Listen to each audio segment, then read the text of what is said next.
Good afternoon. We are here live with America's Future at South by Southwest at Austin Community College with quite a rowdy audience today. All right, settle down, settle down. And I have three amazing women with me today. Between them, I have experts in AI, quantum, and next-gen chip technology. First, I want to introduce Amina. Amina is a computational linguist running generative AI for Google, and she also served as a major on the Delta Force, specializing in hostage rescues. So short story, don't mess with Amina. Margaret, on the end, is a generative AI leader for Databricks, focused on bringing Gen AI to solve DoD's toughest problems. And she also joined Databricks after spending several years at NVIDIA. And then finally, Jen Savada is the president of Sandbox AQ. She's also a professor of quantum for national security, the national security course at Georgetown. And she's a retired Air Force colonel with a career in the intelligence side of the Air Force. And that's where we met and got to wreak some havoc back in my Air Force days. Yes, we did. All right, so let's start with chips. So NVIDIA has been crushing it in the stock market. I'm pretty happy that I purchased some NVIDIA stock. Margaret, why are they doing so great? And should we all go buy more stock? What's your thought on this? It's so funny because every day my husband will shout out a new number, and I know exactly what he's talking about when he shouts out that number. I'm very bullish still on NVIDIA, many others as well. What's really fueling the stock price and the valuation today is generative AI, of course. Models are coming out at a pretty rapid pace every month. It seems like they're getting bigger and they're getting better.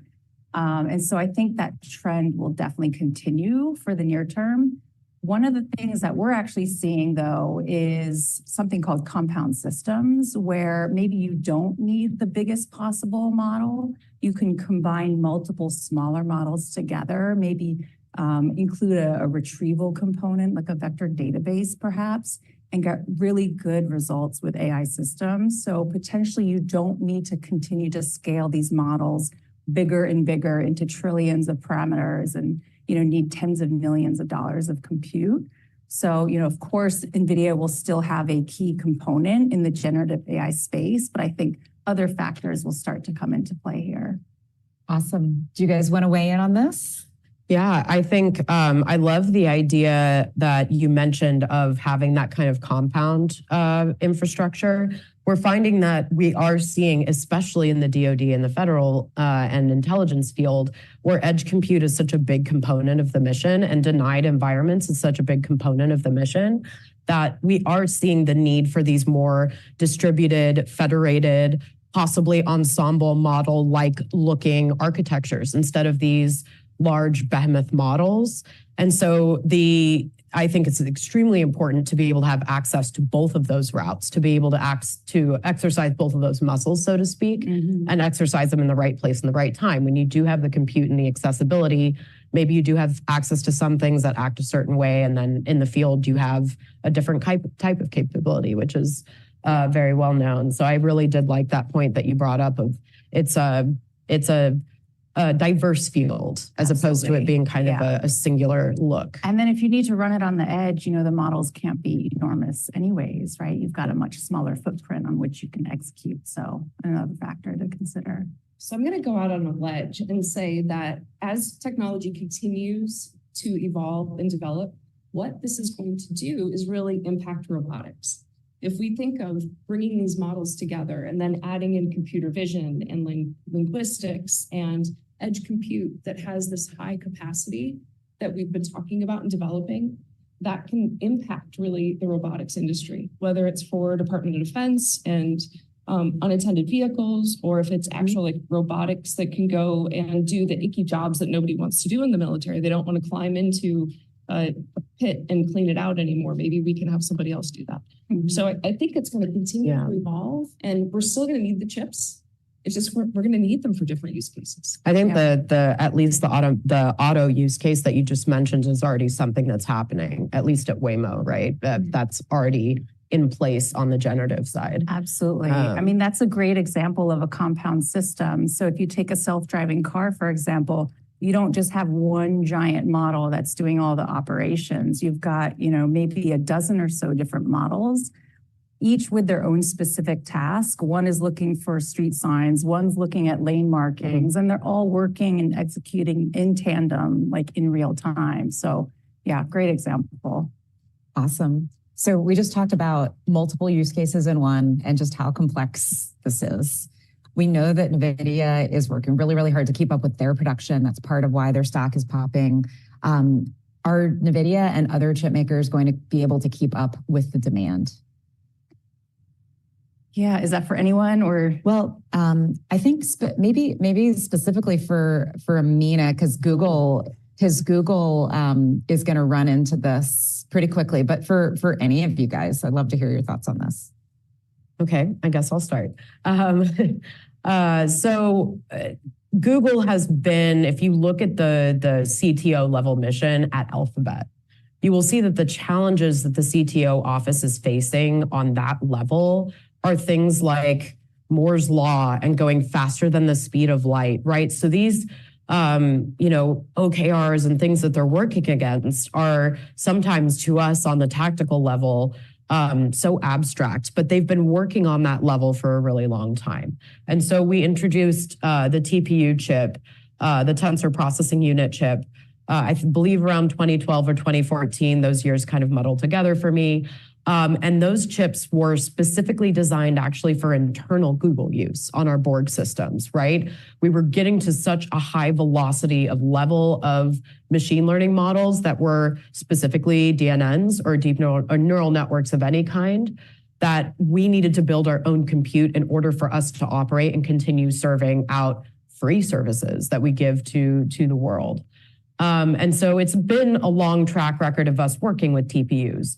However, one of the questions that we kind of discussed a little bit earlier today was, well, since Google kind of has that really established, mainframe component and infrastructure kind of already kind of tried and tested out, why isn't everyone on TPUs? And the answer is, well, TPUs aren't appropriate for everything, right? So if you have high arithmetic problems, right, as opposed to linear algebra, TPUs aren't going to handle those types of models at all. Right? If you have a high number of zeros in your data set that you're running through for training, tensor processing units are not optimized for those types of computations. And so that's where we see, again, going back to this recurring theme that I think is happening, which is this diversification of the ecosystem. When we see a certain organization reach a level of maturity where they understand that it is more of the component approach maybe than the singular, is we've got TPUs working in tandem with A100s and H100s because those chips can accommodate for some of those other types of computations that TPUs aren't maximized for.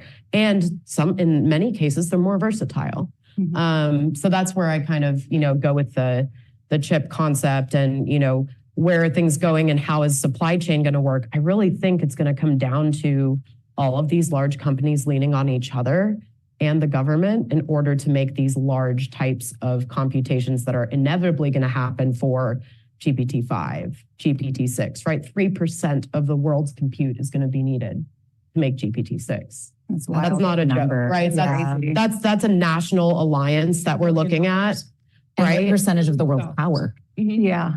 Yeah, for sure. I mean, but just to expand on that point, I mean, we're definitely seeing more diversification and new chip startups coming out all the time. And what's interesting is Mosaic, the startup that Databricks bought, which is how I joined Databricks. We're kind of well known as benchmarking a lot of these new hardware accelerators. We've done TPUs. Of course, we run on NVIDIA. Cerebras recently came to us. There's Grok, of course. Intel is making their Gaudi 3s right now. So there's a lot, and it seems like a lot of these providers are all kind of coming to fruition at exactly the same time when generative AI is so popular. So it's definitely exciting. We're seeing a bit of easing in terms of supply constraints, which is nice. I think the big challenge is, yes, okay, maybe someone wants to run on Cerebras or Grok or what have you. where is it available in the major clouds, right? Like until it's readily accessible by folks, it's going to be really hard to get a hold of those things.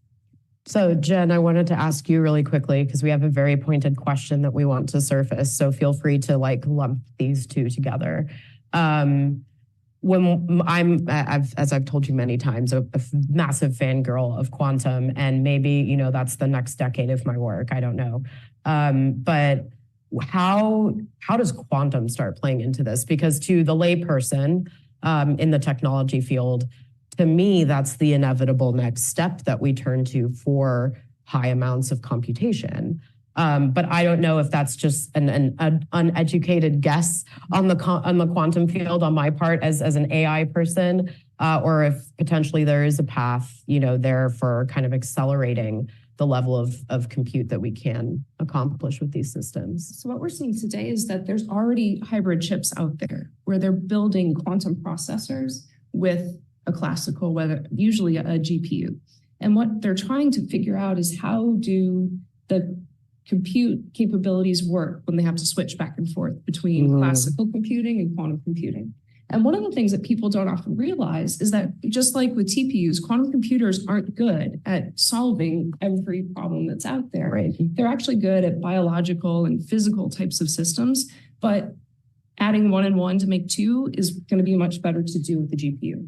And so there's going to need to be an understanding and a give and take for, hey, no, quantum's not going to do everything. Yes, it's going to more than likely break the encryption that we have. And there's been some studies that have come out by some folks that are looking at this right now, and they think that they can probably do it with far fewer qubits than they thought originally. Just yesterday, I think it was like 1,700 logical qubits instead of almost 4,000 logical qubits. Yeah, and it's going to keep going down, probably. Keep going down, especially as error correction continues to get better, as we start to look at all of the different components that are out there, and they improve those as well.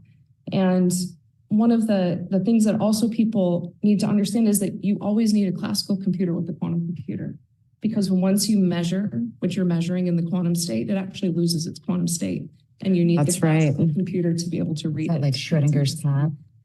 So it is. It is. It's actually because it loses its, superposition. And is the cat sleeping or is the cat awake? We don't talk about the cat being alive or dead anymore, but is the cat sleeping or is it awake?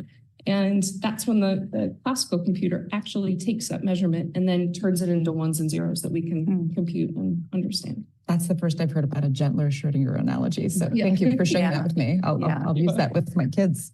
Oh boy. So for some of our audience, quantum probably still sounds like this 50-pound brain thing. It's far away, it's expensive, it's really hard to invest in. I know your company has focused on now use cases. So can you take our audience through some things that are super applicable now and why quantum matters to them now? Yeah, so the first one is quantum sensing.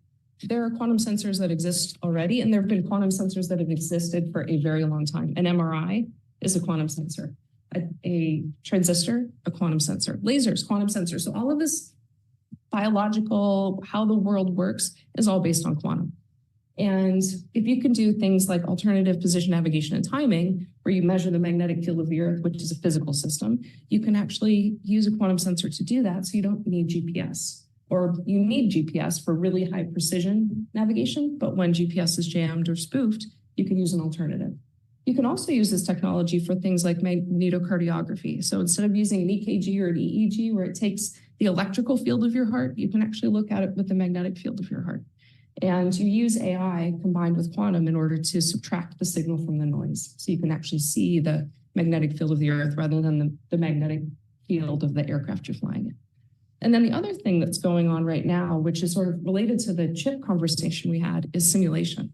And simulation is sort of that next wave of things beyond generative AI, where we look at how can we simulate the physical world and the biological world, such as things like in the US military, Army Futures Command is trying to figure out how do they make their tanks to be half the weight of what they are today, but still maintain the same level of survivability and maybe even more eco-friendly than they were. And we can now simulate that in using advanced GPUs and bringing it together at the quantum, like the molecular level, and see how they interact before we have to use it and test it in a laboratory. I love I wanted to just comment on the use case there. One of some of the use cases naturally with my background that I've encountered in my time working with the DoD and the intelligence community is online bots, which isn't new news, right? But being able to simulate a community or a persona or a movement online using AI is something that, like you said, a reflection of the natural world. And so that kind of leads me to the second point of like, I'm seeing a lot of overlays in your way of trying to make quantum more accessible between the biological systems that it can embody and math. Mm-hmm. And I think that's a wonderful continuum that kind of threads those two together that maybe might make some of the more mathematical processes and the kind of more zeros and ones and ensemble model thinking that we kind of have to do that you mentioned with machine learning models and kind of turn that into more of an organic looking system, which, you know, one could argue is the trajectory for AGI. So, yeah. It's more a neural network type of a... Yeah, because essentially isn't that what we are trying to mimic with neural networks is mimicking the brain to the best of our ability to understand it. So yeah, I think there are a lot of really cool ties there that I didn't realize before we sat down and had this conversation. That's awesome. And I think in the DoD writ large, kind of the themes that I tend to hear are either people are a little bit intimidated by the big quantum computers that feel far away, or they're very, very keenly aware of the cyber effects. But most of the other things like PNT, or for the non-DoD folks, the position, navigation, and timing, the alternative GPS navigation, it's a huge problem. And I love that Sandbox is diving into that and others as well. That's fantastic. So speaking of post-quantum encryption, I got to be a visiting professor in Professor Savada's National Security Quantum class at Georgetown. And we were talking about kind of the effects on the DoD, but really on society writ large. What happens when we get to that point where we have enough logical qubits, error corrected, all of a sudden Shor's algorithm is cracked, there's no encryption, kind of existential threat to privacy, also a real problem if we're not the ones that did it. So staying ahead of that, we kind of understand the urgency. But I am curious, and that's well discussed in the DoD circles. I'm curious if you think that there's an alligator closer to the boat, so to speak, leveraging AI with the quantum tech that exists. Is there a cheat where generative AI may speed something up and we have to be worried that this is going to happen even sooner than we think? Yeah, the paper that I was alluding to, they are using classical computers to try to optimize the amount of qubits that are required in order to break encryption. And they're doing that by testing and retesting and using that advanced power that is in that computational capability to look at things differently.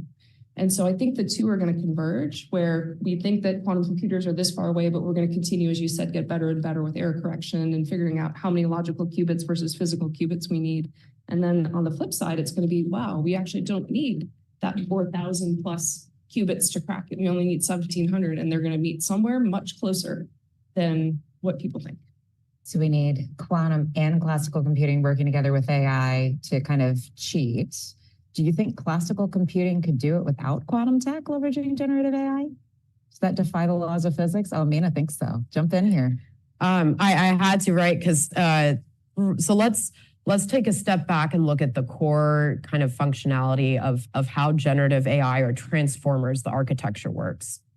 The system is inherently non-deterministic or stochastic, meaning that it is random, right? So it is funny for people like me who have been in my line of work as natural language processing experts to see generative AI jump into the field the way it has, because the very core bones of the AI system are non-deterministic by nature. And yet all of the use cases for AI have been deterministic, right? We want an actual deterministic answer that is factual, that is grounded, that is essentially, in some use cases, non-creative, right? And the whole system is designed to be creative. And so where I go with that is, initially, our hypothesis in research was large language models are not appropriate for math. right? Calculators are appropriate for math. It's a different kind of computation framework that you're using to solve a problem. But now we're finding that there's actually a very curious intersection between the creative and math. And that came to surface, and I'm not going to dig into it any further because there are lots of Reddit threads about this, the Q-star fiasco, right? With ChatGPT and OpenAI.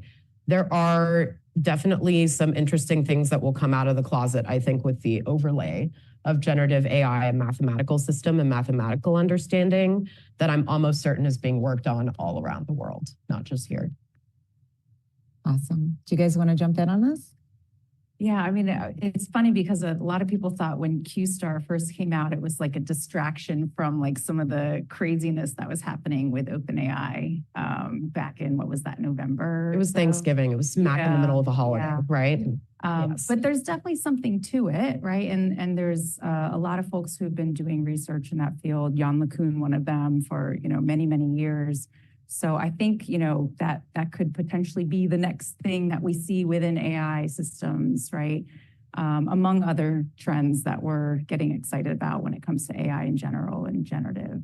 But yeah, any thoughts on the Q-star? I think you guys handled that one. Well, let's shift to AI a little bit, but I'm going to linger on the security aspect just for a moment. So what do you think, and maybe we'll go to Margaret first, but what do you think are the most important things to consider to ensure data security for generative AI and generative systems? I mean, security is a big one. I think it's probably, one of the biggest hurdles to DoD actually adopting and scaling widespread. Governments are very risk averse. And so, it's safe to assume that until these systems are trusted, traceable, explainable, that people aren't going to be comfortable really deploying at wide scale. And so I would say it's really, really important then to work with different AI providers who offer that kind of data security, data lineage, model management and monitoring in order to make people feel comfortable with deploying, certainly in combat theater, for example. And I think there's maybe also a role to play for some of these Pathfinder projects. There's a lot of opinions about some of the ones that we've seen in the past, good or bad. I mean, personally, I love them just for the sheer example of like what you could do with some of these systems, right? I think one of the more well-known AI use cases within the DoD today is targeting recognition, right? But I don't think we've necessarily pushed the limits as to what we could do there. What happens when you combine these in compound systems and have multiple algorithms working together and executing in near real time, right? So I think addressing the security definitely needs to happen, and then kind of showing more examples of capabilities is really important. I actually think that retrieval augmented generation is going to be something that the government starts to look at more and more, rather than just the large models that are out there for generative AI, because it allows them to know the data, where it's coming from, as well as bound it for what they're looking for, and then also maintain that provenance as the information is collated and be able to go back to it and refer to it and see, is it actually real? Is it what they thought it was? And then query again. I totally agree. Yeah. And I think over time, those types of systems will start to build trust, and users will start to understand, when can I rely on this system and when can I not ask a question, right? And so being able to point back specifically to like where that answer was retrieved and people can go and see it for themselves will go a long way.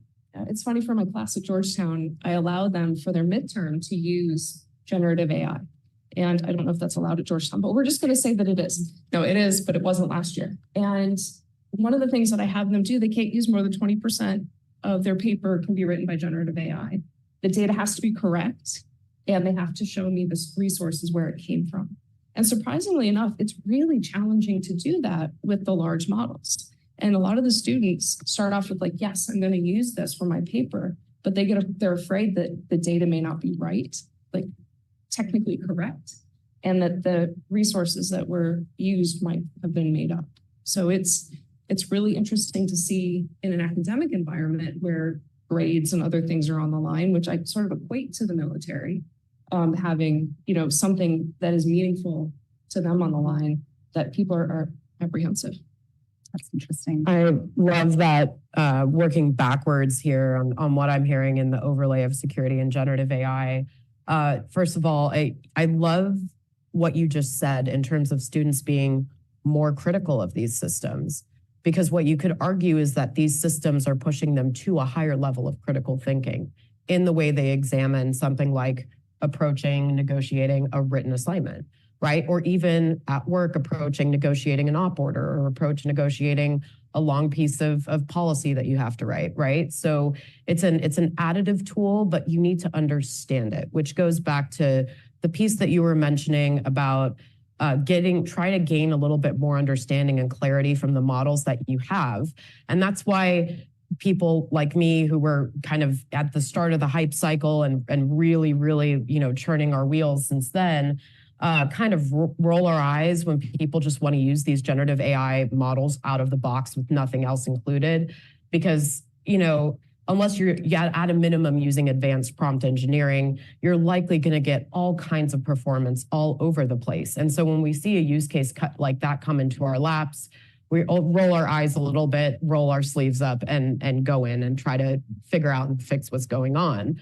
RAG, you mentioned, is also a funny, kind of pull on this in the natural language processing and language engineering community. We kind of consider RAG to be a hack.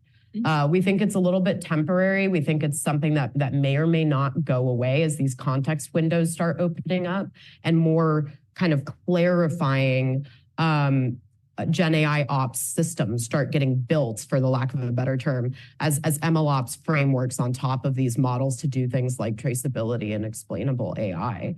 But at the end of the day, with generative and security, all of the security events that have happened in the last year, again, people who are kind of on the bottom level dealing with this, all of us roll our eyes because every single use case could have been prevented, right? If the product is free, you're the product. The data you put into I work at Google, come on. Everything that you put into that product is going to turn around and monetize it in some way. So no, don't put confidential Samsung data into a free tool, right? That's not going to land you in the right place. And then, when I talk about security with generative AI, all I tell my CISOs that ask me why this really scary thing is happening to them is two things. One, make sure your use case is appropriate for the technology, because if it's not, you're going to end up with a mess, right? And this technology right now is non-deterministic and very creative. So what tasks can you find, kind of going back to that LinkedIn post conversation we had? What tasks can you find that require that high level of creativity that these AI systems can complement what you're doing with? And the second piece is follow security best practices, right? Why is HR querying finance data? It's because you trained it together, right? Or you have only one LLM querying all of the data sources that you have. That's a bad exercise in system architecture, right? These things can be solved. It's tic-tac-toe, right? It's model architecture and systems architecture. So there's a lot of that can be done to kind of alleviate some of the security concerns. I do want to share with our audience, you were talking about a LinkedIn post. Yes. I shared with the ladies here earlier that last year for Valentine's Day, I had ChatGPT deliver a graphic and a note from me to warfighters around the world for Valentine's Day, which I would usually not actually send a Valentine to just about anyone, not even my husband. Send him something, but not an actual Valentine. So it was meant to be a little bit funny.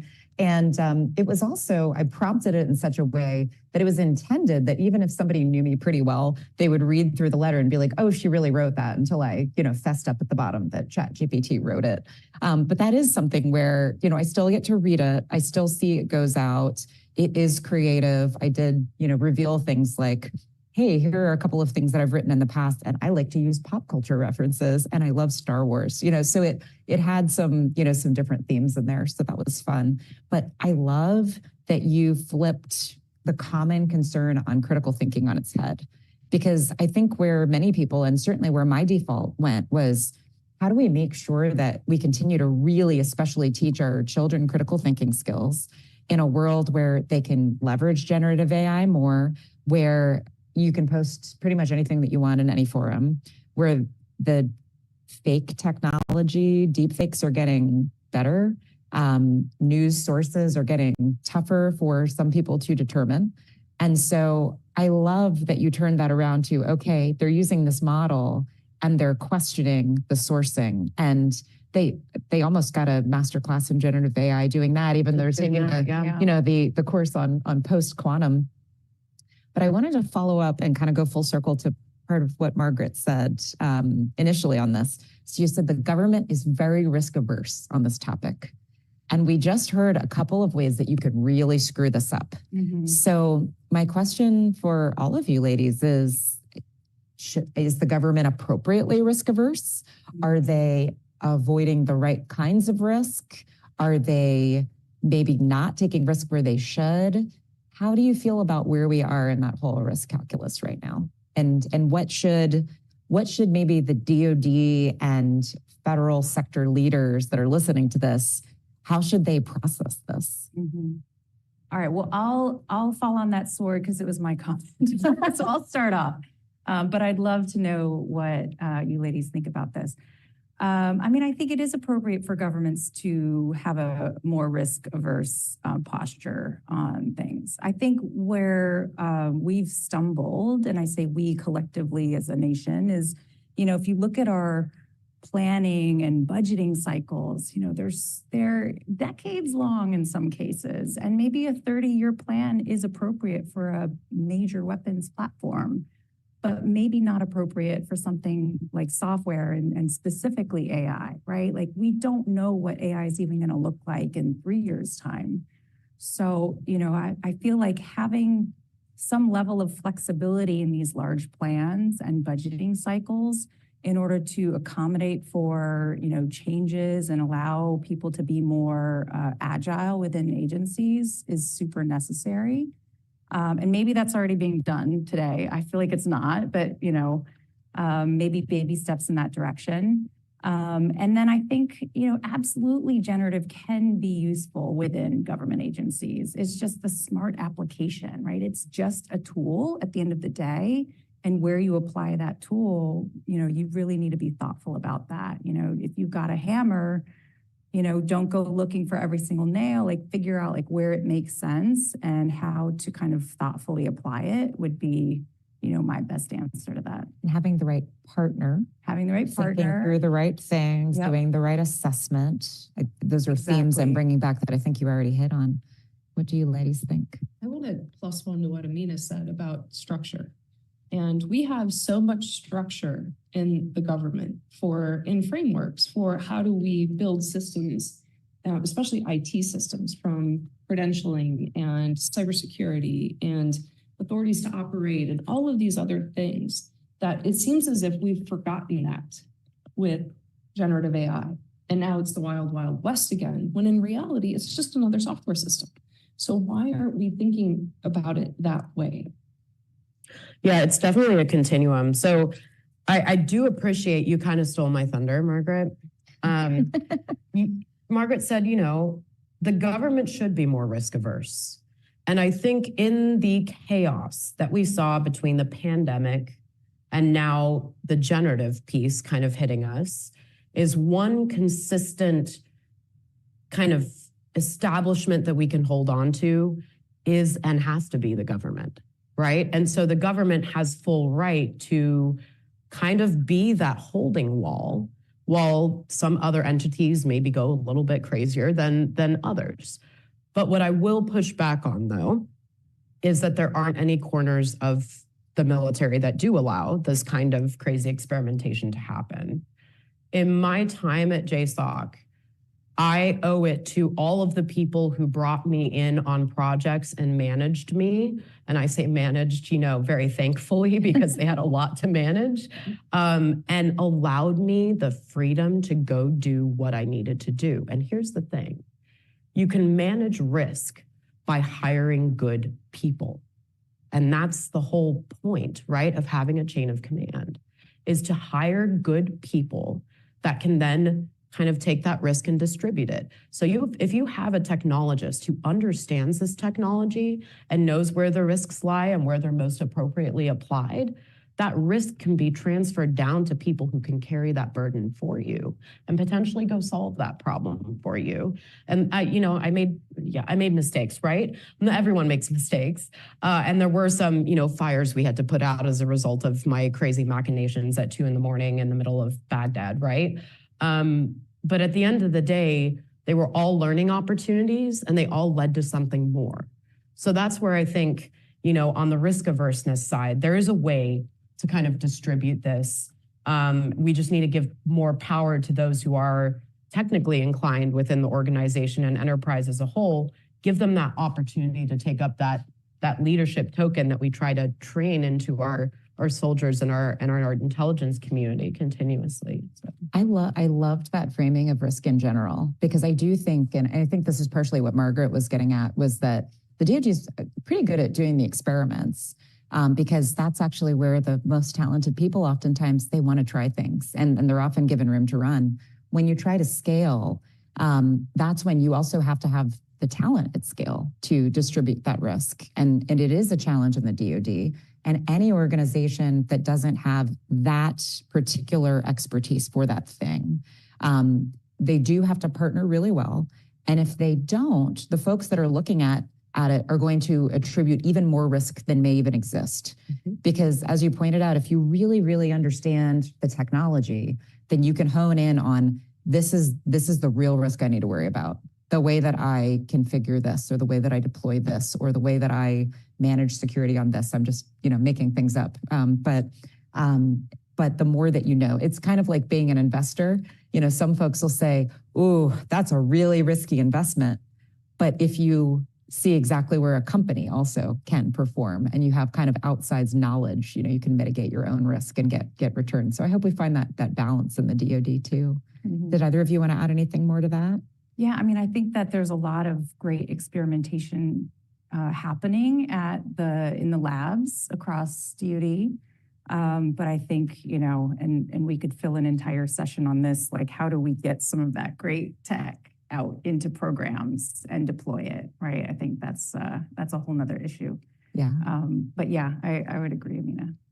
So let me ask this, and Amina, you might have some good examples, but you all might as well too. But do you have any examples of the biggest mistakes and successes that you all have seen with the DoD implementing AI?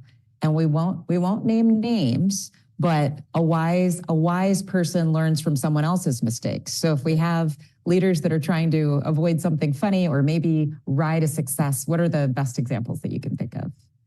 Yeah, so I think the 2 examples that I come down to have 2 large main topics that they touch. And one is business scoping, which you could equate to in the mission field to mission scoping. And the other one would have to do with talent management. So for the first one, let's just say hypothetically, I was in a situation where I was asked to use computer vision to do object detection on whammy data. Whammy data being incredibly high altitude data, right?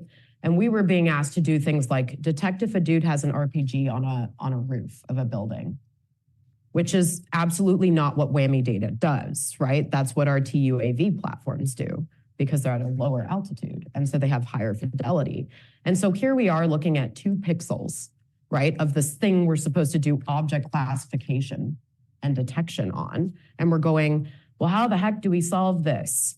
And then the good idea fairy came in. And as an officer, I know the good idea fairy very well. And someone in the room said, well, we just 3D model it. And that led into a whole area of non-expertise that we just didn't have, right? And so the effort eventually kind of died on the vine with this pseudo performance system that was at like 59% accuracy because it was badly scoped the problem. So no, crazy humor there, unfortunately. We just I do gotta have get funny Ben stories. to put some quantum photography on a few satellites, and then you can get a few more pixels. Is that a thing? Right? We'll just go with it. Yeah. But what's your other story? Well, the funny stories I can't say on camera. So those immediately, maybe over beers later, right? But those immediately go out the window. The audience is really sad now, but you're all invited to join us for beers later. It's cool. Yeah. If you can find me on social media, good luck, then maybe you'll get some of those. But so the talent management. And I saw this kind of in a light way. It self-corrected, I think, pretty quickly. But for a very long time, I was sitting at a special missions unit platform that had recruited a bunch of humans who were filling data science billets, but were software engineers. And so this kind of phenomenon of we want people to focus on implementing data science in the field on mission data was non-enforceable because the talent was transitioning and the leadership was used to the software factory concept, right? And so this team immediately just turned into like a rapid innovation demo and app team, right? Which was totally not the point of standing up the data science team initially. So I think there's a lot of nuance in the field that we need to understand just around those different, when we recruit talent into the DoD, those different function areas. Very fun. Maybe do either of you have any really good success stories that you want to share just briefly with 5 minutes left? Jen. I don't have a success story. I mean, I will say, different people have different opinions about this, but we talked about Pathfinder projects earlier, and Maven, of course, has to come to mind. And, think of it what you will ultimately, but like, I thought it was great from the sense that it really alerted a lot of people across the DoD to what is possible when you deploy AI in a combat theater. And, kudos to, everyone who is involved to like getting it known and, getting some funding behind it. And ultimately, I think there were a number of issues with actually deploying it as they deemed it, in this kind of fixed appliance type of a form factor. But, in terms of like shedding light on what's possible and moving really, really fast and breaking some things along the way, I think it was super successful. Yeah. Well, and I think Jen might have, dodged that question a little bit because she spent so much time in Intel. But did you have a good one? No. She agreed. With Maven to a point. Yeah. And I would say that they actually stumbled in transparency and sharing really what was going on. Here's Amina. No, I was right in the middle of the storm, right? Keep going. Yeah. It was one of the things, the reason why the storm happened is because it was so secretive when it didn't need to be. No. We were testing something. We were trying to develop a capability. It could have been used more broadly across the government instead of for this really narrow use case that they were trying to shoehorn it into. And if they would have talked about it more, we probably could have been even more successful and had something that really could be operational and not 7 years later going into an operational command at NGA. Is there a trade-off though by like inviting more cooks into the kitchen? Does it then become more complicated and like heavy with all these additional requirements? Like, is it kind of necessary to exclude people when you're trying to go fast? I wonder if you don't ask for requirements, but you just tell them what's going on. Yeah.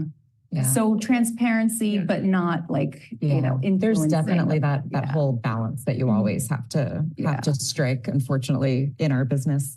I'm going to share just a couple fast, good stories that I've witnessed. And then Margaret, I know you have a question that you want to ask the group and we'll kind of lightning round, but just quick off the top of my head, basic algorithm during my time in the Air Force, we went from doing an air refueling operations on a whiteboard to just a basic algorithm, save $250,000 a week in fuel, $500 million a year in platform wear and tear by being more efficient. And we're able to tailor the algorithm over time. That really, really got the Air Force and the DoD saying, oh my goodness, there is something to the speed at which we can do this.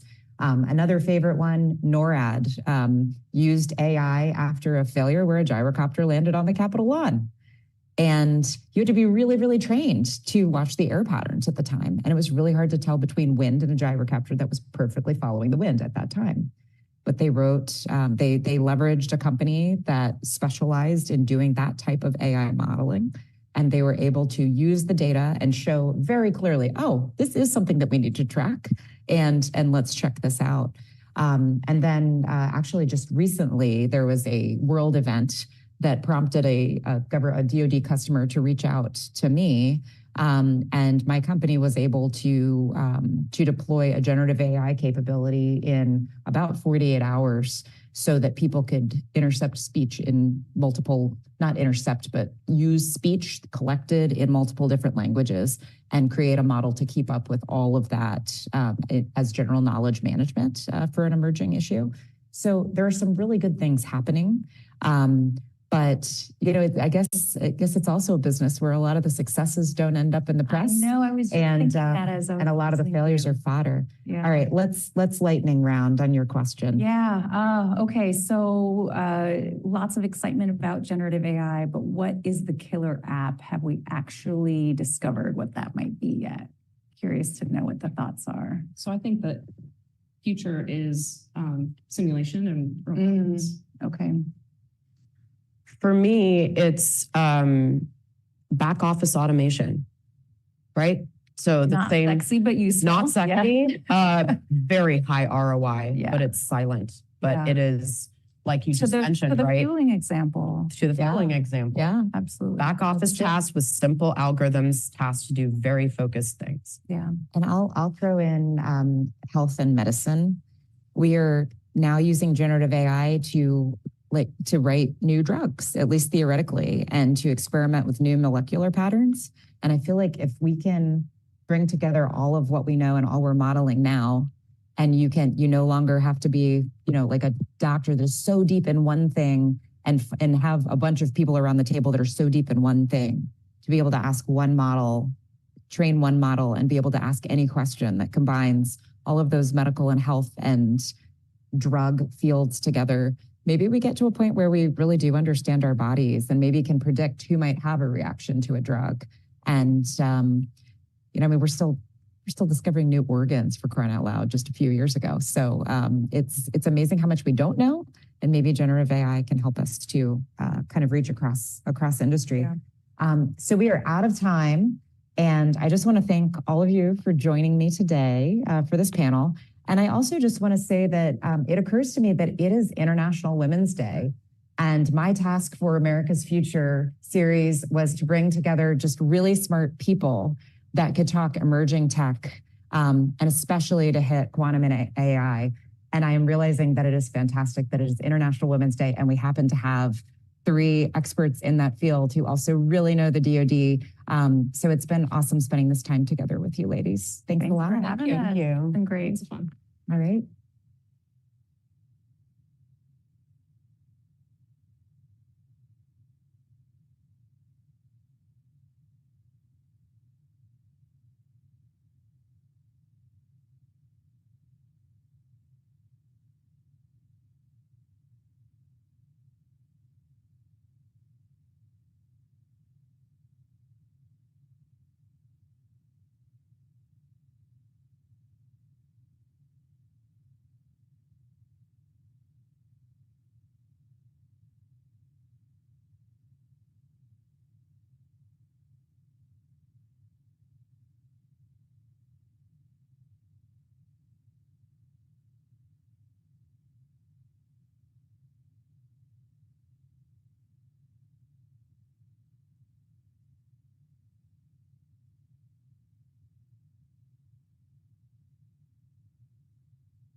Today's world is driven by access to technology and information. We rely on it for everything, from doctor visits and education to military operations and emergency services. Connectivity sits at the heart of it all, but a large amount of the global population remains unconnected, putting them at major economic and social disadvantage. Comtech has made it our mission to solve the toughest technology and networking challenges in the world, democratizing access to smart connectivity, delivering meaningful insights, and empowering a truly connected planet. With more than 50 years of proven technology leadership across global satellite, space, terrestrial, and wireless markets, Comtech enables ubiquitous, smart-enabled connectivity anywhere, anytime, creating new opportunities for industries, businesses, communities, governments, and individuals. Leading the effort to revolutionize satellite and space connectivity, Comtech connects global communities through integrated, software-defined satellite communications technologies, virtualized multi-orbit solutions, and multimodality services. We also have our feet on the ground as one of the most trusted terrestrial and wireless technology providers in the market, delivering precise location-based services and next-generation 911 solutions with cloud-native networking capabilities. Comtech is leading the convergence of satellite, space, terrestrial, and cellular technologies to enable unified hybrid network infrastructures based on open standards and delivered through the cloud to connect the unconnected, bridge the digital divide, and deliver access to the latest services, technologies, and insights when and where they matter most.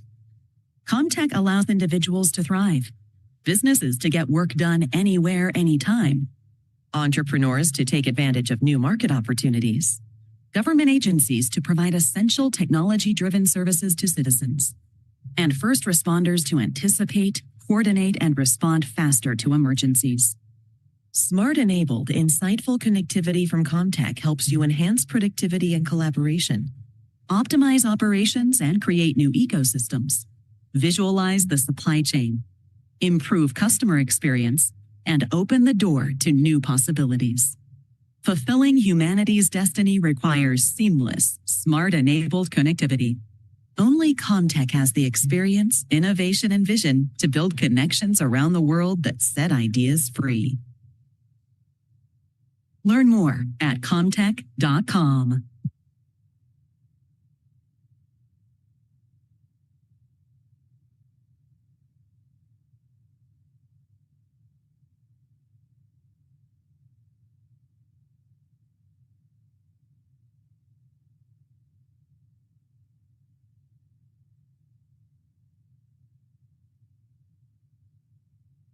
All right, so we move here to the last chapter of our second day of the American Future Series Dual Use Technology Summit.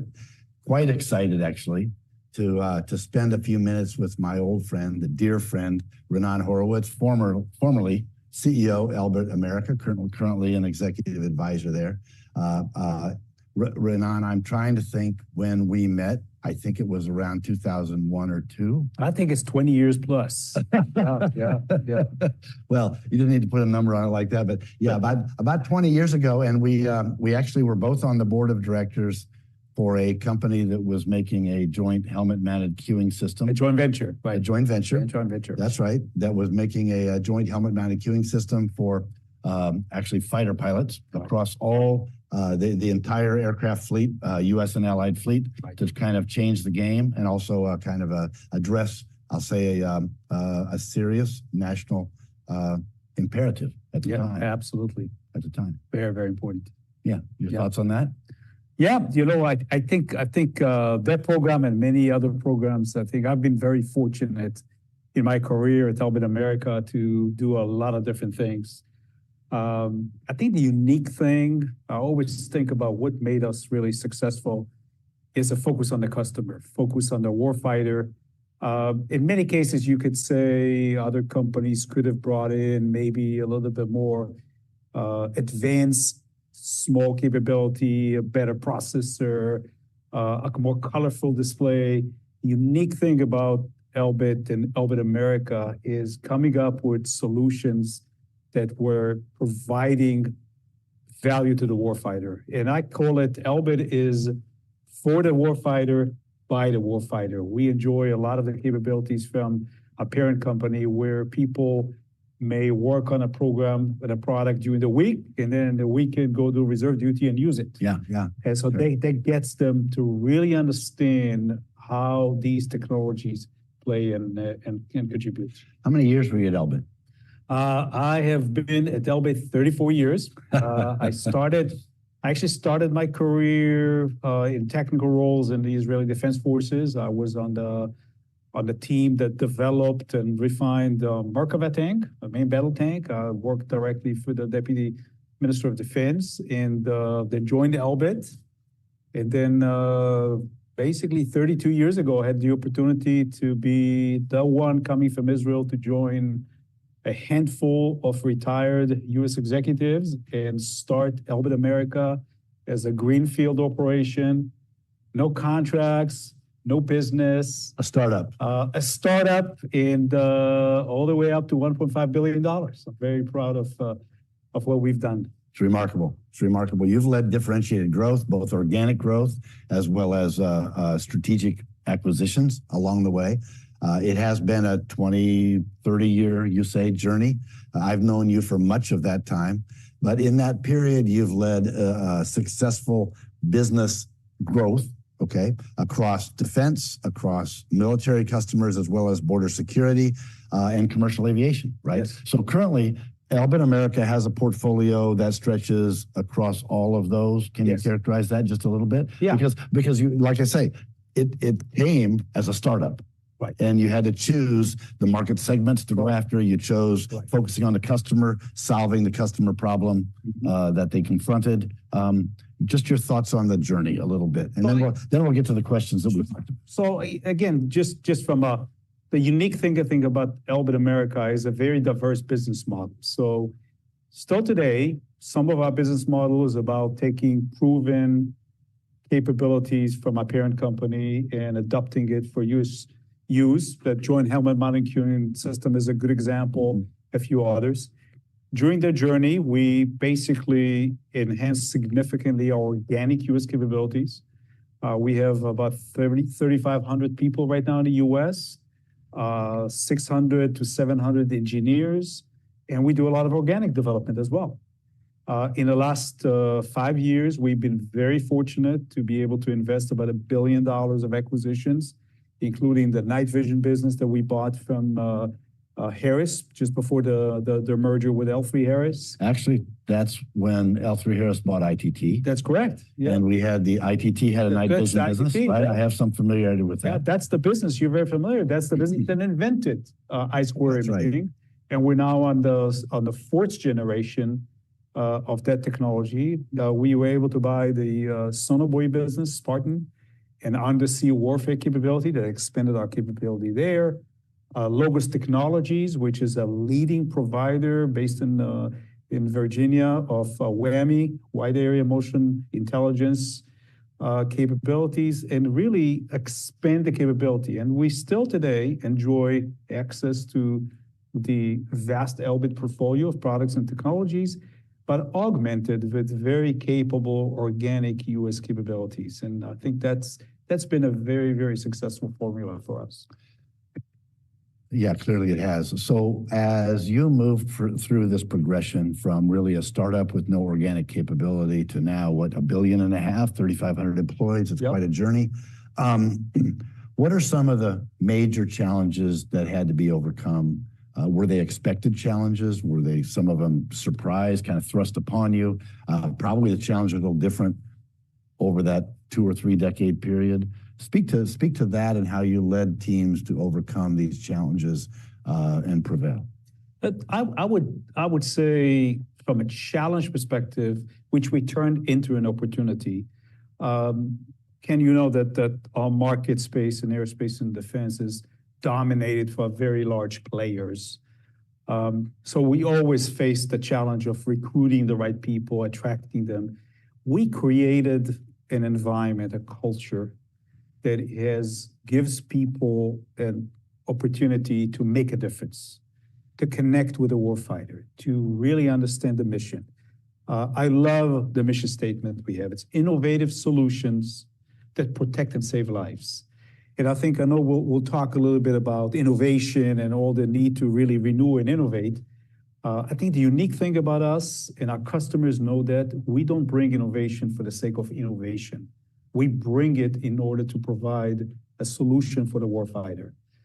We've developed a reputation in the market that the customers know we will be there for them, even if the spec is not the right spec, even if there's unexpected. We're not perfect by any means. We have our issues, but in the end, when it counts, we will be there. So we've done that. And I think part of the challenge was, of course, as we added or inorganic capability acquisitions, how do you create a common culture? Because we got the ITT people, we got the Spartan is a 100-year-old company, Holzman, which we added, was a 100-year-old company. How to merge all that together, how to create synergy, how to position ourselves as a company that can do those kind of things was one of the biggest challenges, and I think we've done well with that. I do agree. I think mergers and acquisitions present a major challenge to culture, company culture. Yep. And I think some people feel like culture is something that's static. They feel it's something that it has to be preserved. And I think in many ways, because technology is changing, because people are changing, because the generation that joined Elbit 25 years ago, 15 years ago, 5 years ago, or 5 or 10 years from now, the people are different, okay? They've grown up in a different world. And so I think in many ways, we have to maintain the view that culture is an evolution, okay? It's not a static thing that has to be preserved or maintained. There are certain core elements that have to be protected, okay, amplified. But as you move through that progression, what are some of the differences that you saw in the people, the recruiting process, the DNA of the engineers that joined Elbit, say, a few decades ago versus the DNA of the folks that are joining Elbit today? So I actually think, we had a fairly consistent view of the type of people that we want. And their background may be different, but we wanted people that care about what we do. We always wanted people that want to make a difference. We always wanted people that care about the warfighter. If you are just an engineer to do 8 to 5 and you don't really care about the solution, then that's probably not the right place for you. You can go work in one of the bigger companies. We always looked for that, and that's actually has been fairly consistent. We also put a lot of effort in recruiting veterans, getting people, and that they come in with the understanding of the warfighter. In all of our locations, if it's in Merrimack, in Talladega, in Virginia, in Fort Worth, in Florida, there are people that really care about the warfighter, have the background, families served, they served, and it's a unique composition of a workforce that is focused on really protecting and saving lives. We're the world leader in enhanced flight vision system in commercial aviation. It's a system that allows aircraft to land and take off in adverse weather conditions. It's protecting and saving lives. When we talk about the border, there's a big discussion these days about the border. We provide the eyes and ears for border agents to be able to look at what's happening at the border and potentially prevent death, prevent issues on the border. And of course, in defense, it's the same thing. It's how do we make sure the warfighter can execute their mission and come back safely home. Yeah, and it's a daunting challenge. I think you're right. I think to be in this defense, in a technology sector serving defense, you got to bring it every day, because the young men and women that choose in our nation, choose to adorn themselves. General Bruce Harris said this one time, and it really stuck with me. Choose to adorn themselves in the cloth of this nation, okay, and serve, okay.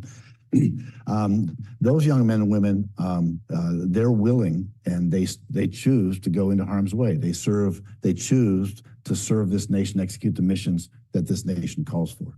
And if you're an engineer, a young engineer specifically, and you want to design technology that helps you connect with your buddies on a Friday night to go to a movie or have some pizza, I mean, that's kind of cool. You can see the advantages of that. But on the other hand, if you're talking about connecting your buddies at the tactical edge, okay, when you perhaps have a peer nation throwing all of its weight, muscle, and technology expertise against you, trying to block your ability, spoof your ability, impede your ability to do that. Now, all of a sudden, the calling for that engineer has a deeper purpose. It's totally different. And it's not for everybody. Right. It's not for everybody.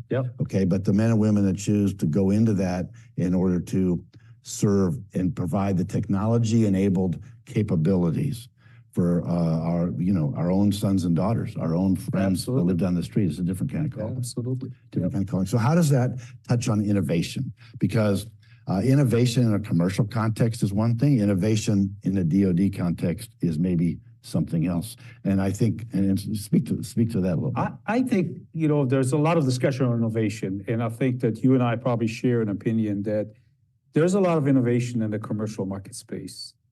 There's also a lot of innovation in aerospace and defense. I think the unique thing about companies like Elbit America, like Comtech, is that we can still be innovative and flexible and agile. We can partner, we can adopt technologies, but at the same time, we also have the ability to scale. Because innovation for the sake of innovation doesn't do anything for the warfighter. You have got to bring it to the edge. You've got to bring it to the warfighter. You got to be able to scale it. And not only that, you've got to be able to support it. In a commercial market space, you put things out, and if you can't make more money, you can abandon it. I mean, we see this day after day. People, obsolescence, they stop producing. We can't do that. We have a warfighter that's depending on our technology, and we do that. I also think, and I was thinking about an example in actually the area you deal with. So there's a lot of discussion on SATCOM and satellites and coming back from commercial stuff. But for example, the Space Command, Space Force now recognized they have an issue of resiliency because what the Russians are doing, what the Chinese are doing.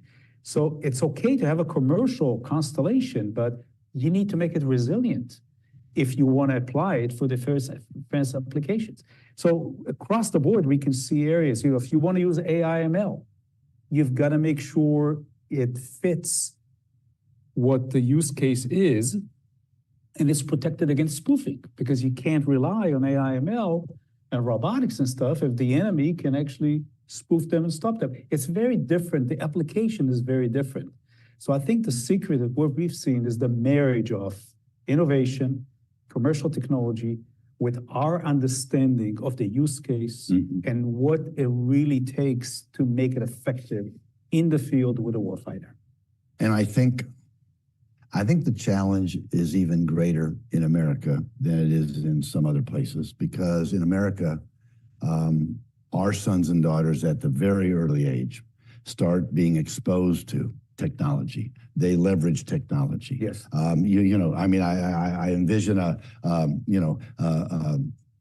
mother calling upstairs to her kindergarten or first grade child that says, "Hey, Johnny or Sally, the school bus is almost here. You need to run down and get to the curb. You got to get on the curb because the bus is going to come." Yep. And what happens in America is that child calls down from upstairs and says, "Mom, I just checked online. The bus is 4 minutes late. It's only at Elm Street. It won't be here for 7 more minutes. I'm good. I don't have to come downstairs right now." And mom says, "What just happened? What just happened?" Now, that child that grows up becomes dependent upon technology and cloud native capabilities be an inherent part of their life, an inherent part of their decision calculus, an inherent part of how they process data and make decisions, right? Yes. So when we take that child, and God bless them, that child decides at a point in their life to adorn themselves in the cloth of this nation, to go forward and serve this nation, okay? We cannot, at that juncture, take technology away from them because it harms them more than it harms the others. Because if they go into that more stressful situation, some of the toughest decision-making processes of their life, and we take technology away from them, we're asking them the decision calculus that they have been born with and matured all these years, all of a sudden we make them fight with one hand tied behind their back. Right. And so innovation, the speed of innovation, how we take these commercial capabilities and bring them right across. So when that young man or woman puts the uniform on, they have the same capabilities. The speed of that innovation is, and making it resilient, as you said, is really important. I think you're touching, Ken, on a very important element, and I actually had some good discussions on that with General Rainey, head of the Air Force, of the Army Futures Command. How do you then integrate that kind of technology? For example, robotics, UGVs, unmanned ground vehicles, with the human person. This integration of how this thing is going to work together. Where do you trust the autonomy? How can you trust the autonomy? How can you trust the networks? With the warfighter, I think is one of the biggest challenges. So that's another element of innovation. Not just the innovation, how do you put it into the systems, but how do you marry it up with the human capabilities? How do you integrate? A lot of discussion on man-on-man teaming, and let's say in the air domain, there is some progress, but you think about what the Air Force is trying to do with 1,000 CCAs. You talk about General Rainey wanting to put UGVs, armed UGVs in the hands of soldiers. How this thing is all going to work together, I think, is one of the biggest challenges that the military has, and we as industry need to think about how to enable that. Yeah, that's interesting. We had some sessions today where we talked about the synergies between gaming and cyber. Right. Okay. And I mean, it's not intuitively obvious but then when you think about it and you hear some of the discussion we saw today and one of the earlier discussions here at American Future Series Dual Use Technology, it's really thought-provoking. Yep. Really thought-provoking. And it challenges the procurement process, challenges the acquisition process. So let's spend a minute on that. I mean, in this country, we have a acquisition and procurement process that's really predicated on a process of invention. Yep. It's predicated on developing and deploying capabilities that never existed before. We can talk about putting a human on the moon. We can talk about deploying a satellite. Let's just stay there a minute. Talk about putting a human on the moon, okay? There was no single company in the United States that could serve as the prime on a program that large and that complex at the time. Okay, you had look at the inventions, the rocket engine, everything. I mean, Tang the breakfast drink, aluminum foil, the spacesuit. All of these things where you had to take a very difficult and large, complex systems engineering problem, break it down into pieces. And what do you suppose? NASA might have let 1,000 contracts, 10,000 contracts to do each of the little parts of that, in order to put it all back together and create a capability that ultimately successfully deployed and put a human on the moon and return safely. Okay, today, the private sector has embraced these technologies, whether it's satellite communications, mobile networking, cybersecurity, geolocation, whatever it might be, AI. Okay, they've embraced these different technologies and used DevOps models. They've used rapid and agile funding techniques. They've deployed this capability really rapidly. Yep. And so now the procurement and acquisition process in the United States is bent with a whole new challenge, is to take this apparatus, the policy, practice, and even the culture of the acquisition professionals, take that and say, look, we're still going to do invention. Okay, when we invent the next generation fighter or something like that, it's still going to be invention. However, we've got to respect the fact that the private sector is moving really quickly. The technology's trajectories are very steep and accelerating all the time. We go from 2G to 4G to 5G, whatever. And so now the challenge is, as a business leader who has demonstrated differentiated growth across multiple decades, how do we work within and yet work without, in and around that acquisition process, and help it adapt to assess, adopt, apply, private sector. I think maybe I'll touch on one other dimension around that, which is there is, as you said, to do this thing, man on the moon, somebody needed to see the total picture. One of the things that worries me is there is this expectation that because we're going to do open system architecture and everything modular, then the customer can just go acquire different things. And somehow when you put them together, It'll work. they're magically going to work and be optimal. It's the assumption that if I optimize each module, the system will be optimized. Well, I mean, you look at an iPhone, you look at anything, it's not done this way. Yes, there are elements which are optimized, but somebody is looking at the total picture and understand it. I think that's very key. Now, I think the digital technology, modeling, simulation might provide a way to solve a lot of those things so that you can actually optimize. But I think the more worries me is the acquisition system. The process is assuming that just because it's open system architecture and the interfaces may be the same, you can put it together and it's going to work. And I think we're in for quite a lot of disappointments with that. That's a challenge that I see that we in industry need to help our customers resolve. Yeah, the systems engineering challenge gets even more complex because each of the building blocks are more complex. Correct. Okay. And now we've got to bring hardware and software, and it's all multidimensional. It's materials, different elements, and somebody needs to understand the total picture. By the way, that's been for us, Ken, I'm sure for you as well, one of the biggest challenges. Find systems engineers, grow system engineers, people that can really understand all the way from the operational use to the requirements, to the implementation, to the sustainment of a complete total system. and they're designing to solve a problem that keeps changing. Correct. The problem keeps evolving. That's the right. problem The keeps threats are getting more changing, complex. the That's right. difficulties are changing. That's right. So it's all these moving parts that you're trying to deal with that. So we only have a minute or two left. As you depart this business leadership role with some great success and all that, what are the final words of wisdom? What are the thoughts, the perspectives that you would impart on those that follow you? Either those engineering students that graduate and want to come into this highly collaborative, or the business leaders that are going to take on the challenge of leading and leading the development of capabilities and deployment of capabilities in this kind of a complex, high stakes situation. What are your thoughts? If you're in this business, if you want to join the business and succeed, you got to really care about the warfighter or the customer or the border patrol agent or the pilot in the aircraft. Personal. This is a personal business. That's number one. The second thing is be humble. I've been humbled more than once in the business. It's hard to know everything. Things are changing. I think I've enjoyed tremendous network of people that help me understand. I listen to them. Be there and demonstrate to the customers that they can trust you even when things are difficult, even when they fail to define the requirements properly, even when they are at fault.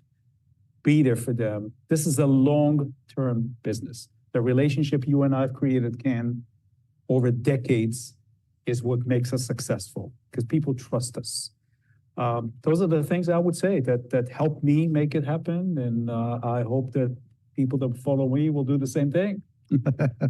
It's been a pleasure. Renan, it's been a pleasure knowing you these 20 plus years. It's been a pleasure working side by side. From time to time, it's been a pleasure competing with you passionately. Okay? And I can tell you that I've enjoyed it very much. I've enjoyed it facilitating the opportunity for you to kind of recap this too. And God bless you, my friend. Thank you very much. It's a pleasure.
We are back, and thank you, Ken. That was a fantastic discussion you had with Ron Horowitz.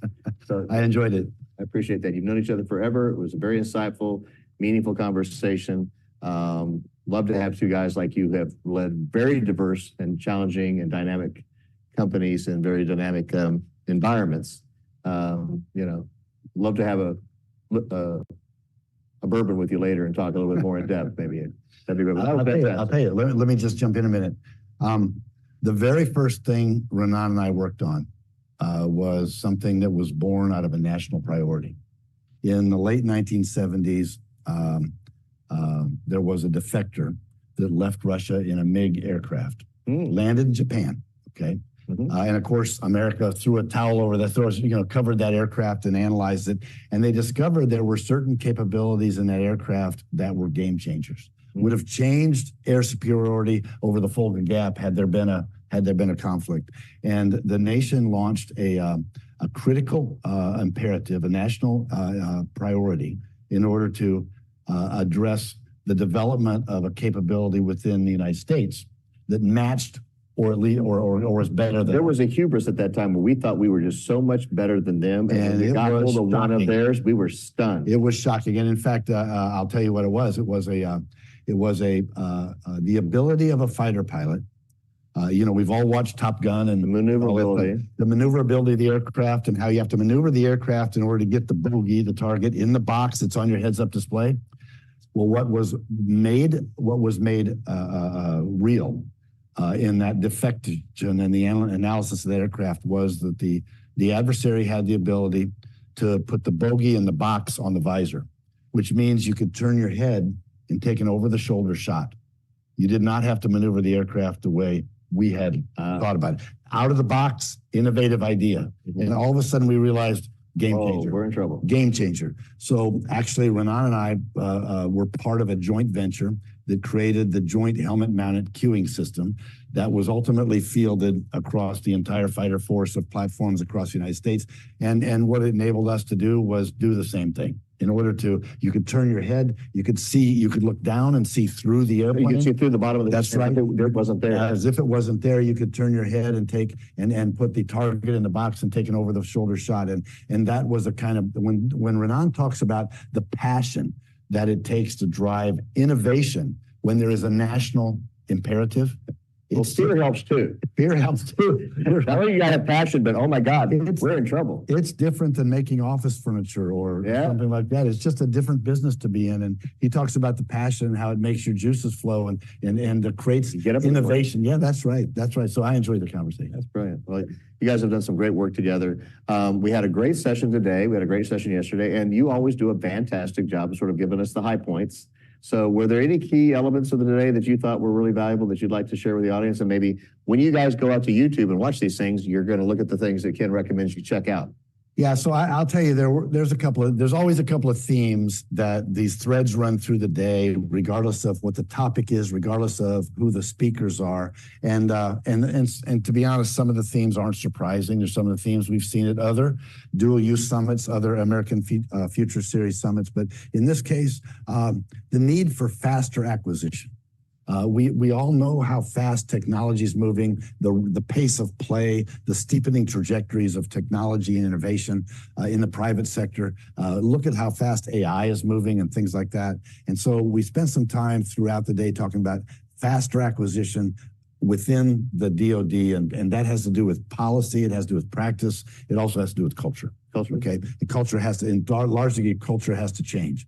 Now, we talked about unmanned technologies. We talked about artificial intelligence. We talked about machine learning. And we talked about the human integration of things like AI and ML and how they need to be brought home, okay, so that an individual warfighter can leverage that and it can be integrated with humans and that kind of thing. We talked about the importance of collaboration, a collaboration between government and industry, collaboration between the commercial sector and the defense sector, collaboration among different companies that can bring technologies together to create a greater capability than each one or either one could do by themselves. So we talked about that. And we talked about hiring practices and recruiting. And that's really important because, the young men and women, we work to foster STEM, science, technology, engineering, and math, and we work to make that important to our young men and women, our children that are going through elementary school and high school, to get them focused and attentive and excited about technology and developing innovative technology. And so we talked about then moving that toward hiring practices and helping them when they come out of engineering school to focus on the national agenda, to focus on the national problems to be solved. That's your best place to apply these things. Yeah, focus on the problem where the stakes are the highest, okay? Do something meaningful with your life. Do something that really contributes in terms of applying your talent in that regard. And then we talked about cybersecurity. Cybersecurity is going to be a tougher and tougher challenge as we apply AI, as we look at quantum computing, as we look at the pace at which we can process and things. The old ways of cyber and protecting transmission security, communication security, those kinds of things are the problem's harder than it's ever been. We keep seeing hacks recently, right? Yeah, that's right. I thought you had a very interesting first session with Jason Rathje of the Office of Strategic Capital. And it was interesting to me to learn what they do, why they do it, and how they do it. I didn't realize that they had so many stakeholders. I didn't realize they had so much experience in the whole innovation ecosystem. Had you known Jason? I've known Jason for quite some time, and what I like the fact is they're not just giving money away and hoping something good happens with it. They're making loans. And when you make a loan, you expect to get paid back. You expect a return on that investment, don't you? Right. So if I give you a loan, I'm going to evaluate you and have a different set of criteria to whether or not we think you can actually produce something and whether it's going to turn into something that the commercial world and the DoD can use. And we get a return on that.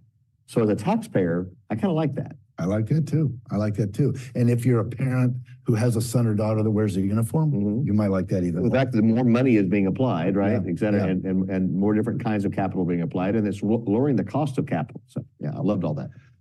So we moved to a section then with Army Future Command. Of course, here we are in Austin, Texas, a home of Army Futures Command. But Tony Kukolo and I had a conversation with Tony outside, independent of that, but really interesting. But we talked with Tony, and he was explaining the role with respect to national security innovation, the National Security Innovation Council, and how it's a business nonprofit organization, what its focus was, how they're trying to accelerate problem solving, how they're trying to accelerate applying technology to national security, and really address the problems that are most meaningful in that innovation context. And of course, Miles Brown was here also.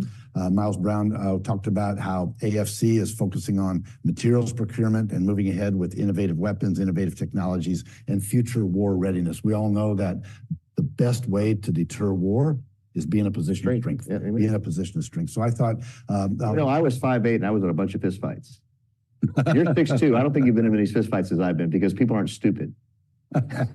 Well, yeah, I don't know. I said, okay, I got to pick between Ken and I'm going to pick between Dave. I'm going to pick Dave. But I think President Eisenhower spoke to this a long time ago, and he talked about the fact that if you want to deter war, you got to be a tough cookie. You got to be somebody that nobody wants to fight. Amen. And then that keeps the peace. I alluded to this a few minutes ago, but the topic of gaming, cyber, and dual-use technology, I thought that was a really interesting session among the 3 or 4 what I would refer to as younger people that were here today. But they're really experts in the gaming technologies, how fast it's moving, and how the technologies, the mathematical algorithms that apply to gaming, the speed of which it processes, and all of that applies so indirectly but directly, meaningfully to the cyber challenge. Okay, and I thought that was really interesting. Now, one of those individuals has an interesting story, right? Yeah, I think you shared. Bashar Amin's story is amazing. Yeah, I'll tell that real quick. So, a special operator in the Middle East, not loved by Al Qaeda and the Taliban, and they doxed him. They doxed his family, came after his family, tried to kill his family here in America, and when his identity was released, et cetera, discovered, that impassioned him to protect his family. So he's a self-taught cybersecurity expert, and he now leads that practice on the federal side for Microsoft. So that's a great story. Hey, it brings it home of how personal it It can really be. It can really be. So it is today, National Women's Day. And so this next panel, which was led by our own Nicole Robinson, Comtech's Chief Growth Officer, she kicked off the panel by talking about the role SATCOM and data security has in a hybrid satellite ecosystem involving both low Earth orbit, medium Earth orbit, and geostationary satellites, and in fact, bringing on board the convergence of space and terrestrial in that context as well. And she talked about how that's driving technology innovation, how that's driving us to think differently, and how that's driving companies like Comtech to create more comprehensive solutions for our customers than just a modem or just an amplifier or just an antenna, because it involves data analytics, it involves data processing, it involves so many more things than the ground infrastructure provider even cared about or thought about 5 or 10 or 15 years ago. And to do it with a team of Michelle and Pam and Janie that were all women, okay? I thought that was a fascinating, and it grabbed my attention. And I thought that was a really good session. I was particularly happy with the fact that over 50% of the people who participated in our event over the past 2 days are either women or people of color. So diversity of thought, all of these things matter. And we do strive to represent the breadth of America, whether it's gender, whether it's thought, whether it's level, senior executives, technical types. So I was pretty happy with that. Yeah, and then I think, we moved to Sarah Hess, and she led a panel on the future of defense, public-private partnerships, and how, these disparate technologies need to be brought together to create comprehensive solutions that can really change the game on the battlefield and in other venues in a national defense context. And I thought that was a really terrific panel. I would turn back to both of these prior to and look at that on YouTube when we post those on the American Future, as well as the gaming and cyber one, which I thought was fantastic. Then you led a roundtable on innovation. And a common topic was kind of adversarial threats, how they're evolving more rapidly, the acquisition process, how we can try to address deployment of solutions that can deal with those rapidly evolving threats in a rapid and a timely way. You have any more thoughts on that? You enjoy that? No, I enjoyed that one. And the sum up was 5 years later, it is easier to innovate and work with the DoD than it was. And that was the goal. And we're getting there. It's not easy, but it's getting better, and we're being faster, and we're being more productive, and it's working. So that's heartening. Yeah, that's good. So anyway, I thought it was a fantastic day. Again, kind of the nightcap was my conversation with Renan, which I really did enjoy. We spent some time on that earlier in our conversation, so I won't hit that again. But David, I'll tell you what, from the perspective of being Comtech's chairman, president, CEO, I can tell you it's a thrill for us to sponsor this event yet again.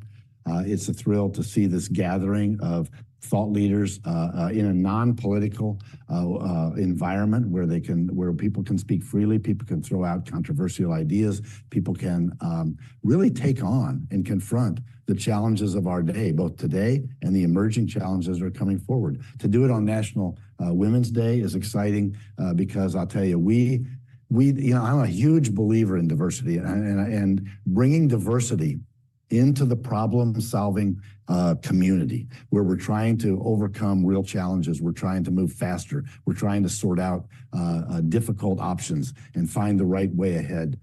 To bring in diversity of thought, diversity of background, diversity of decision calculus, people that have come from different backgrounds, come from different cultures, been trained at different schools and universities, to be able to bring them together so that we can attack the problem with this diversity of thought. You get better answers. Oh, you get far better answers than this groupthink of we all came from the same place with the same thing. And so I was really excited to see the heavier population, the stronger contribution made by women in this venue. Well said.